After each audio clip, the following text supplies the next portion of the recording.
Yep, all good. Joined by Northwestern head coach Chris Collins. Start with an opening statement and then take questions. Coach? Yeah, guys, just really proud of my team tonight. These games, it's like my 25th year coaching, either being an assistant or head coach. From a coaching standpoint, the kind of getaway game before Christmas is always one that scares you. Just because the guys are looking forward to getting home with their families and spending a few days away from here. And I knew this was a team that had been playing well coming into this game. They had won 3 in a row. They have some good young players. And, I knew if we weren't ready to play, this was going to be a tough test. That being said, I just thought our guys' focus, we were very locked in on the defensive end of the floor, which we've been. And, these last couple games, we're starting to find our offense a little bit, which is great. Certainly the performance of Brooks and Julian off the bench, 30 points. I think those two guys are very big keys to our team as we move forward and get into conference play to continue to add to our depth. I thought it was the best Titus had played in a while. They were spreading the floor with 5 shooters, and his mobility was very important on that end. And then the guards, they lead us, Boo and Chase to go for, 35 points and 8 assists. Is very impressive, and just really proud of where we're at. I think our guys are confident. They feel good about how we're playing. They believe in what we're doing. They're a very connected group, and it's something now that we get a couple days away. As we come back, we have to stay with that and hopefully keep improving. Take questions right here. Brooks scored 18 tonight, which was a career high. His previous high was 9. What did it mean to you to see such a great game from him and see his development? Huge, and he and I spent some time yesterday. I just wanted him to kind of relax, and, I felt like he's putting a lot of pressure on himself offensively. And you saw tonight his skill package. It's so important for our growth as a team. I mean, he's big, strong. He can score in the post. He can drive the ball. He can make threes. He's an excellent passer. So I think tonight was kind of a full display of kind of what he can be. And it was great. He played with a smile on his face. I thought he played loose. He played free. And we need that. We need him and Julian both. To me, those guys are huge keys to our team. And, just really happy for Brooks. He's worked hard. He was hurt last year, never really got into the rotation, which was frustrating for him. I understood that. But to come back this year, to be healthy and now to kind of show what he can do, to me, it's just the beginning. I think he's got a chance to be a very good player for us in our program. After losing Pete and Ryan as transfers and with a lot of doubts surrounding the program at the start of the season, what does it mean for you to start 9-2 and match your start from 2016-17? Yeah, I just think our guys, we never looked into any of that doubt, so I don't even know what doubt you're talking about, because I don't look into any of that stuff. I saw that we had 5 of our 7 top guys back. I saw that we had a number of seniors. I saw that we had 2 guards that I thought could be, as good a backcourt as there was in the Big Ten. I knew we were going to have to do it a little bit different way. With every team, you look at what your personnel is. We knew we were going to have to get a little bit better defensively. I think last year that was something that hurt us. We didn't get the stops when we needed, and that was a big reason why some of those close games and some of those tough losses that we occurred, we weren't as gritty as we needed to get on the defensive end of the floor. So we've improved in that area. Guys have come back and gotten better. I think Julian's improvement, Brooks, obviously Matt Nicholson. Robbie Barron being a guy who started for 4 years. So we came in with confidence. Our guys, we've talked since day one about eliminating noise. It's never as good as it seems, and it's never as bad as it seems. If you have a big win, you can't fall to everybody telling you how good you're playing and all that. And if you have a tough night like we did against Pittsburgh, or you lose a game against Auburn, it's never quite as bad as it seems either. So, that's kind of been the mantra of this team, kind of eliminate what's on the outside. Let's focus on each other. Let's focus on getting better. As you can see, this is a very connected team. They really like playing with each other. They're a really competitive group. And certainly, going into conferences, we're going to have our hands full, and we got one more game. But the fun thing about it is, like I told the guys tonight, in these first 11 games, they've put themselves in a position to play meaningful games after the holidays, and that's what you have to do with your non-league. And, now we have to continue to get better. We got to, I'm pleased with where the offense is coming now. We're converting off of turnovers. We're getting out in the open floor and getting some easy baskets. I do think the shooting at some point is going to turn for the better. We made shots to Paul. I don't think we've shot it as well as kind of our guys' career numbers have shown. So I think that's going to turn. And, just looking forward to see what we can do with this group and see where we can take it. Your guys took 4 charges tonight and then tons of steals that led to 31 Yeah. points in transition. Can you talk about the defensive effort a little bit? Yeah, I mean, our defense has been great. This whole season really, sans the Pitt game. I mean, that was the one kind of anomaly and give them credit. They just picked us apart. They made a bunch of threes and scored 87. But, the other 10 games, our defense has shown up. And in a lot of those games, it's won us the game. And then tonight, to hold this team to 54, this is a team, I think they had 45 or 47 at halftime on Sunday when they played their last game against Northeastern. They made 9 threes, had 47 points. To hold them to 54 was quite an accomplishment. Our activity level, I think it's not so much one-on-one defenders. We have some very good one-on-one defenders. It's just the team defense is really solid right now. The communication is good. Our guys take a lot of pride, and they know that it's our identity, and they know it's something that's got to show up every night so that maybe when we're not shooting well, we have a chance to still stay in a game and win. So really fun to watch. I've always said as a coach, you can tell if a team's connected by how they defend, because it's the one area of basketball where you need 5 guys playing together as one. If somebody's wrong in their rotation, if somebody's not there to help, if someone's not doing their job on that side of the floor, you're going to get beat. And for the most part, our guys have been really locked in defensively. So what in your mind right now? What's this team capable of? Yeah. TBD, I mean, we've still got a long way to go with the season. I mean, it's still early. I think what we're showing is that we're a competitive group, and we can, even we had a conference game. We went on the road. We won a league game on the road, which was big, for our confidence and to show that we can go away from here and get a big win. I think the guys believe we can be competitive in this conference, but you got to go out and do it. And I still think there's growth, in certain players' games and in certain parts of our game as a team.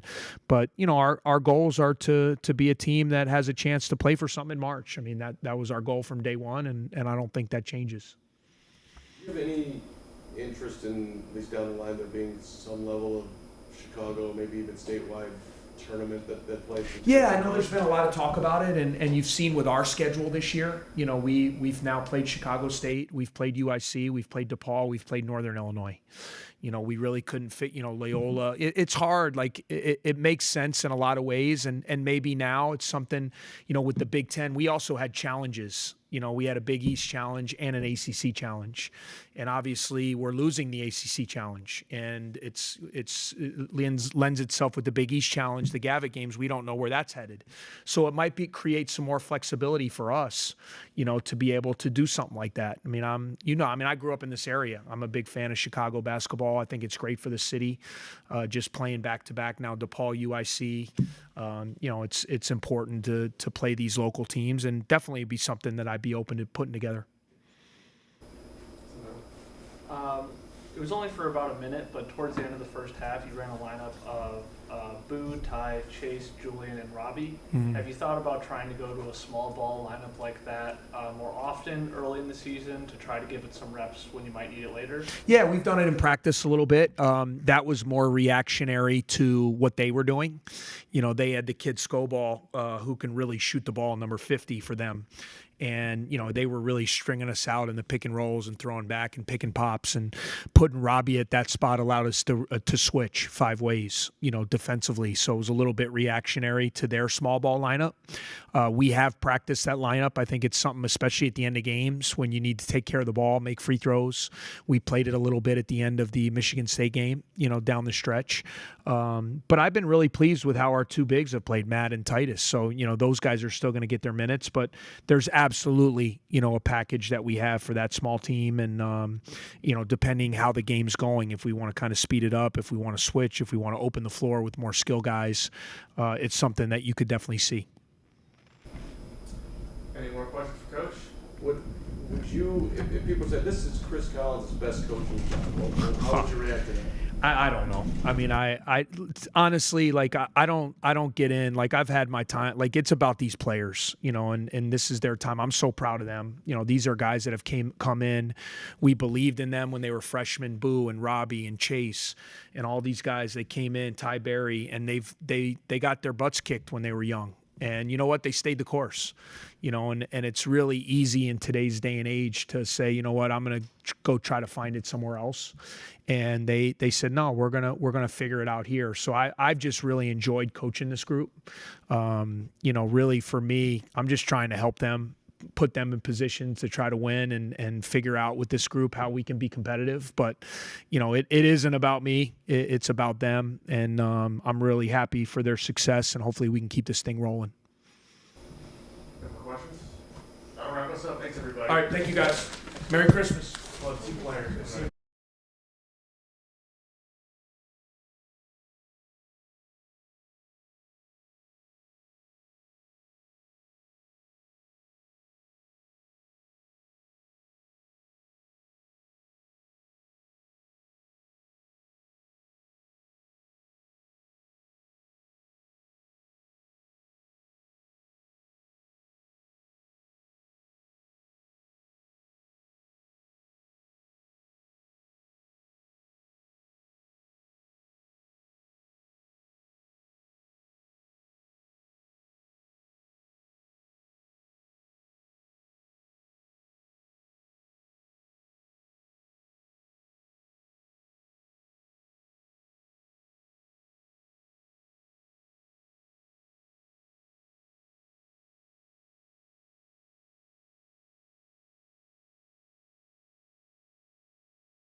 joined by Julian Roper and Brooks Barnheiser will go right into questions. You guys combined for 30 points off the bench. What did it mean to you make such an impact outside of the starting lineup? I feel like just kind of like that's kind of like our job, like knowing our role. Like you kind of know what you're gonna get from Boo and Chase, but like the more we can get from the bench, the easier it is as a team. That's kind of what me and Julian take pride in. So like when we went out there, like we be aggressive, but also know that like we gotta like have some top dogs. So we just really need to try to take some pressure off them, and that's what we did tonight, and that's why we played really well. Brooks, 18 was your career high. What do you think was clicking for you tonight? I think it was really big to see like my first three go in. Kind of been struggling from the three-point line, and then just like my teammates were just really like cheering me on, especially like when I just like making the right play, just letting me know that I was playing well, and that just like really feeds. And like we have a really like close-knit group. I just feel like once I saw the first one go in, and you know I just knew my teammates trusted me. It just was a good night from there on. Where does the Julian Roper energy come from? That's kind of just something I always prided myself on, like high school, AAU, just anytime, like whenever you see me, I just got energy all the time. So I just try to bring that here and, you know, try to spark the bench with energy. So If you guys were told at the beginning of the year that after 11 games you'd be 9-2, would you have been surprised by that? I don't think we'll be surprised, but I think we still got a lot of work to do. Yeah, honestly, no. Like, I mean, I think like we have confidence in ourselves, but like just keeping it one game at a time is like really the biggest key. Mm-hmm. But like definitely like grateful to be 9-2 and got to keep going though for sure. It also seems like you guys are, I don't know, confidence keeps growing. Yeah. Keep getting higher. Like, Yeah, the coaches, like everyone does a good job. Like everyone's giving each other confidence from the bench to the coaches to us to other players. So confidence is just bouncing off of everybody day in and day out. So I think that's like a big thing that's taking place right now, what you see out on the court. More questions? All right, that'll wrap us up. Thank you. Thank you guys. Thank you.